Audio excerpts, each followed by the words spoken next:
कहानी की शुरुआत में हमें बताया जाता है कि जब गॉड ने इस दुनिया की रचना की थी तब उन्होंने इंसानों की रचना करने के बाद कुछ एंजल्स की भी रचना की थी जिन्हें इंसान विश कहते हैं। असल में इन विशेस को भगवान ने इसलिए बनाया था ताकि वो इंसानों की हर एक कदम पर मार्गदर्शन कर सके और इनको हर एक मुसीबत से बचा कर रख सके। और विशेस ने भी अपने इस काम को बखूबी निभाया। वो इंसानों की हर एक मार्ग पर मदद करती रही और हमेशा उनकी जान की रक्षा करती रही। पर इंसानों के अंदर लालच आ गई और कुछ करोड़ों साल बाद ये इंसान विशेष की शक्तियों के भी इतने लालची हो गए कि वो अपनी मदद करने वाले और अपने मार्गदर्शन दिखाने वाले विशेष का नरसंहार करने लगे और उनकी सुपर पावर हथियाना चाहने लगे। उन्होंने कई सारी विशेष को तड़पा कर मार दिया। और इसी के साथ हमें हमारी कहानी को प्रेजेंट में देखते हैं जहां पर हमें एक रेडिया किंगडम का सीन दिखाया जाता है जहां पर विशेष को मारने की प्रथा जोरों शोरों पर चल रही है। इन्हीं सब के बीच में हम रेडिया किंगडम से कई किलोमीटर दूर एक लड़के और एक लड़की को देखते हैं। एंड गाइस, जहां पर ये लड़का जिसका नाम एडोनिस है वही हमारी इस कहानी का मेन प्रोटोगनिस्ट है। एंड गाइस, इस जगह पर हमारे सीरीज का मेन प्रोटोगनिस्ट जिसका नाम एडोनिस है वो असल में एक एस लेवल क्लास की विश का स्टूडेंट है। यानी वो दूसरी लड़की जिसका नाम क्लोई है वो हमारे सीरीज के मेन प्रोटोगनिस्ट एडोनिस की मास्टर है। एंड गाइस, इस जगह पर हमें पता चलता है कि क्लोई और एडोनिस इंसानों से बचकर दूर भाग रहे हैं क्योंकि इंसान क्लोई को मारना चाहते हैं क्योंकि क्लोई इस दुनिया की सबसे ताकतवर विच है। और इस जगह पर हम देखते हैं कि क्लोई और एडोनिस के बीच में भी बहुत सारी नोकझोंक होती है पर एडोनिस क्लोई की बहुत ज़्यादा इज्जत करता है और क्लोई भी एडोनिस को बहुत ज़्यादा प्यार करती है। इस जगह पर एडोनिस क्लोई से पूछ ही लेता है कि आखिर हमें ऐसे कब तक भागते रहना पड़ेगा मास्टर, हमें कभी ना कभी तो रुकना ही पड़ेगा कहीं ना कहीं। इस जगह पर क्लोई जवाब देती है कि मैं एक विच हूँ, ऊपर से इस दुनिया की आखिरी सबसे पावरफुल विच, और मैं इस दुनिया की एक आखिरी होप हूँ। अगर इन लोगों ने मुझे भी मार दिया इंसानों का अंत करीब आ जाएगा। पर तुम चिंता मत करो, हम जल्दी से जल्दी कोई ऐसे टाउन में चले जाएंगे जहाँ पर हम शांति से रह सके, और हो सकता है वहाँ पर अगर स्कूल हुई तो तुम वहाँ पर स्कूल भी जा सकते हो और अपने दोस्त भी बना सकते हो। इस जगह पर एडोनिस क्लोई का जवाब देते हुए कहता है कि मुझे बस आपके अंडर पढ़ना है, मुझे स्कूल जाने की कोई ज़रूरत नहीं है और मुझे दोस्तों की भी कोई ज़रूरत नहीं है, मुझे बस आपके साथ रहना है। इस जगह पर क्लोई मजाक करते हुए कहती है, ओहो तो तुम्हें बड़ी लड़कियों में इंटरेस्ट है। इस जगह पर एडोनिस कहता है ऐसा कुछ नहीं है। इसके बाद हम अगले सीन में देखते हैं कि क्लोई और एडोनिस आगे बढ़ने लगते हैं। इस जगह पर एडोनिस मन ही मन सोच रहा होता है कि आखिर मास्टर क्लोई आप इन इंसानों को क्यों छोड़ रही हो, आप अपने मैजिक की मदद से इन इंसानों को एक ही बार में मिटा सकती हो, फिर भी आप इनसे बस भाग रही हो। और मैंने आपके चेहरे पे कभी मौत का डर भी नहीं देखा कि ये इंसान आपको कभी मार देंगे, आप ऐसे कैसे रह लेती हो मास्टर क्लोई। इस जगह पर एडोनिस ये सारी बातें सोच ही रहा होता है कि तभी इंसान क्लोई को ढूंढते हुए उनके पास आ जाते हैं। और जैसे ही वो इंसान क्लोई और एडोनिस की तरफ आगे बढ़ रहे होते हैं एडोनिस बड़े ही गुस्से में अपने मैजिक स्पेल से उन सारे इंसानों को मारने के लिए मैजिक स्पेल रेडी कर लेता है। पर सही समय पर क्लोई उसे रोक लेती है और कहती है कि उन्हें जान से मारने की कोई ज़रूरत नहीं है। और यह कहकर क्लोई अपने स्नो के मैजिक स्पेल से उन सारे लोगों को वहीं पर जमा देती है। और इसी बीच हम दूसरी तरफ ह्यूमन एम्पायर के अभी के एम्परर कोथे को देखते हैं जिसने ही इन सारी विचेस को मारने का ऑर्डर पास किया है। और इसी के साथ हमारा सीन फिर से क्लोई पर आता है जहाँ पर क्लोई ने उन सारे सिपाहियों को हरा दिया है। इसी बीच एडोनिस बड़े ही गुस्से में क्लोई से पूछता है आखिर तुम इन कीड़े मकोड़ों को मरने क्यों नहीं देती, ये तुम्हें मारना चाहते हैं क्लोई, आखिर तुम इतनी अच्छी क्यों हो। इस जगह पर क्लोई कहती है मैं बिल्कुल अच्छी नहीं हूँ, मैं बस ये चाहती हूँ कि तुम मैजिक का ढंग से यूज़ करो, तुम्हें अभी इतने अच्छे से मैजिक नहीं आता। इस जगह पर एडोनिस अपने एक ही मैजिक स्पेल से एक बहुत बड़ी स्वॉर्ड को समन कर लेता है, जिसे देखकर एडोनिस कहता है कि मैं आपका स्टूडेंट हूँ मास्टर, आप इस दुनिया की नंबर 1 विच हैं, आपका स्टूडेंट कभी भी मैजिक में कमज़ोर हो ही नहीं सकता। आप ये कैसी बात कर रही हैं, आप क्यों इंसानों की हित में हैं, आप इन्हें क्यों बचाना चाहती हैं। इस जगह पर क्लोई कोई जवाब देती कि इससे पहले ही एडोनिस और क्लोई के ऊपर एक टेलीपोर्टेशन का मैजिक होने लगता है जिसे देखकर क्लोई भी घबरा जाती है और वो सोचने लगती है आखिर इंसानों ने इस टेक्निक को कब डेवलप किया? इतना खतरनाक टेलीपोर्टेशन का मैजिक तो कोई विश भी नहीं कर सकती। इसके बाद वो डायरेक्ट टेलीपोर्ट हो जाते हैं किंगडम के बीचों बीच, जहाँ पर बहुत सारे लोग मानो उनका इंतजार ही कर रहे थे। और जैसे ही क्लोई और एडोनिस वहां पर टेलीपोर्ट होते हैं, वैसे ही ह्यूमन एम्परर गोथे उनसे कहता है, तुम्हारा स्वागत है क्लोई, द विच क्वीन।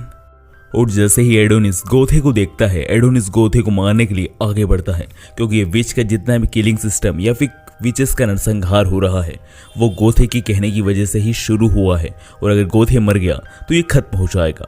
पर एडोनिस जैसे ही गोथे की तरफ मारने के लिए उससे आगे बढ़ता है, वैसे ही एडोनिस को सारे गार्ड जबरदस्ती पकड़ लेते हैं और उसे जेल में ले जाने लगते हैं। पर यह देखकर क्लोई को बहुत ज्यादा गुस्सा आ जाता है और वो कहती है, हमें यहाँ जबरदस्ती क्यों लाया गया है ह्यूमन एम्परर? मुझे और मेरे स्टूडेंट को यहाँ से छोड़ दो, वरना मैं इस पूरे ह्यूमन की प्रजाति को एक ही बार में नष्ट कर दूंगी।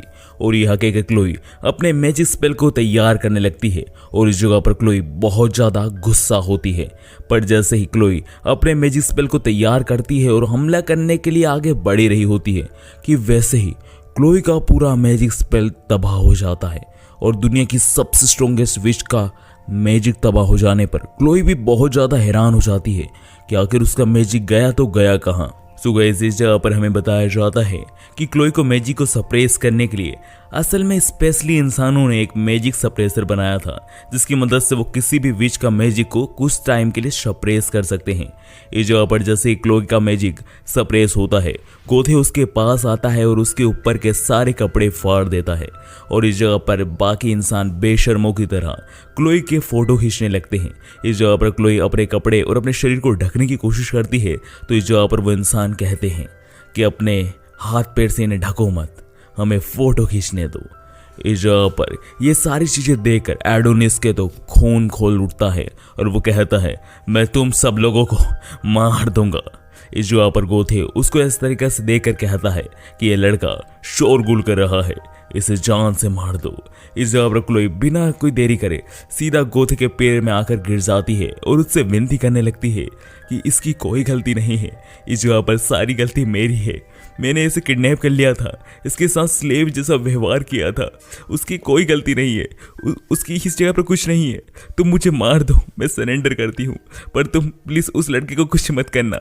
और इसी के साथ हमें एडोनिस का सीन दिखाया जाता है, जहाँ पर एडोनिस बहुत ही रोते हुए याद करता है कि इस जीवन में क्लोई के अलावा उसका कोई नहीं है। फिर हमें फ्लैशबैक में दिखाया जाता है कि कैसे एडोनिस जब भूख के कारण बस मरने ही वाला था, उसी समय क्लोई ने आकर उसके जीवन का एक नई दिशा दिखाई थी, और क्लोई के अलावा उसका इस दुनिया में और कोई है भी नहीं। और इसी के साथ हमारा सीन फिर से प्रेजेंट में आता है, जहाँ पर गोथे क्लोई को बंदूक से जान से मार देता है, और उसके बाद सारे गार्ड्स उसकी कंफर्मेशन डेथ के लिए उसके पूरे शरीर को छल्ली छल्ली कर देते हैं। इस जगह पर एडोनिस अपनी आंखों के सामने अपने जीवन के एक लौते इंसान को मरता हुआ देखकर एडोनिस को क्लोई के साथ बिताई गई सारी यादें याद आने लगती हैं कि कैसे उसके साथ उसने काफ़ी अच्छे लम्हे बिताए और एकमात्र क्लोई थी उसके जीवन में। और इसी के साथ हम देखते हैं कि एडोनिस की आंखों में इंसानों के प्रति बहुत ज़्यादा नफरत हम साफ साफ देख पाते हैं। इस जगह पर एडोनिस निश्चित कर लेता है कि वो इस पूरी इंसानों की सृष्टि में इंसानों का खात्मा कर देगा। इसी के साथ हमें गॉड का एक नरेशन सुनाया जाता है, जहाँ पर वो कहते हैं या तो विच और इंसान पीसफुली रहेंगे और इस दुनिया में पूरा पीस बरकरार रहेगा, या फिर इंसान अपनी हमेशा की बेवकूफ़ी की तरह बेवकूफ़ी करके अपने अंधकार की तरफ खुद बढ़ जाएगा। और इसी के साथ हमें 10 साल आगे का सीन दिखाया जाता है, जहाँ पर हमें एक जेल का सीन दिखाया जाता है, जहाँ पर कुछ कमजोर विचेस को सेक्स स्लेव के रूप में रखा गया था। और उसी प्रिजन जेल में हम 2 विचेस को देखते हैं, जिसमें से एक विच का नाम डरुका है और दूसरी विच का नाम एनी है, जहाँ पर एनी डरुका को बता रही होती है कि इंसान बस विचेस का खात्मा करना चाहते हैं। ये तो उन्हें भी नहीं पता कि वो ऐसा क्यों कर रहे हैं, बस वो ऐसा करना चाहते हैं कि इंसानों की खुशी इसी में है कि सारी विचेस मर जाएं। और यह सोचकर एनी रोने लगती है। इस जगह पर डरुका एनी का मूड ठीक करने के लिए कुछ हरकतें करके और डॉल्स के साथ खेल के उसका मूड ठीक करने की कोशिश करती है, और एनी का मूड ठीक भी हो जाता है कि इसी बीच उसी प्रिजन जेल में कुछ सिपाही आते हैं और वो कहते हैं कि 218 कैदी कौन है और वो इस जगह पर 218 कैदी को लेने आए थे। इसी बीच हम सुनते हैं विचेस के मुंह से कि जितने भी कैदी को इन्होंने लेकर गए हैं वो वापस कभी नहीं लौटे हैं। पता नहीं उनके साथ क्या होता है। इस जगह पर डरूका देख लेती है कि एनी का बेच नंबर ही 218 है और एनी बहुत डर रही होती है। इसलिए डरूका एनी का बेच अपने साथ चेंज कर लेती है और अपना बेच 218 कर लेती है। इसलिए वो जेलर डरूका को अपने साथ ले जाते हैं।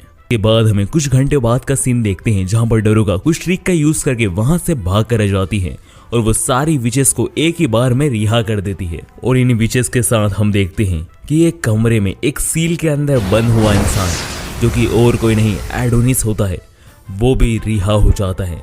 यानी 10 साल से बंद एडोनिस अब रिहा हो जाता है। और जैसा कि हम जानते हैं कि 10 साल पहले एडोनिस ने वादा किया था कि वो इस संसार से इंसान का वजूद मिटा देगा। सो गाइस, इसी क्लिफ हैंगर के साथ कि एडोनिस सील से रिहा हो चुका है, द किंगडम ऑफ रुइन का पहला एपिसोड खत्म हो जाता है। सो गाइस, क्या लगता है आपको क्या अगले एपिसोड में सच में एडोनिस इस दुनिया से इंसानियत का खात्मा कर पाएगा या फिर इंसानों के हाथों एडोनिस मारा जाएगा? जानेंगे अगले एपिसोड में, जिसे मैं आज शाम या फिर कल तक अपलोड करने की पूरी कोशिश करूंगा। सो गाइस, जब तक वो एपिसोड आता है तब तक आप हमारी वन पीस की हिंदी एक्सप्लेनेशन देख सकते हैं या फिर ड्रैगन एकेडमी की हिंदी एक्सप्लेनेशन, ये आपकी चॉइस है। तो गाइस, मिलता हूं नेक्स्ट वीडियो में, तब तक के लिए विशेष मीणा साइनिंग आउट।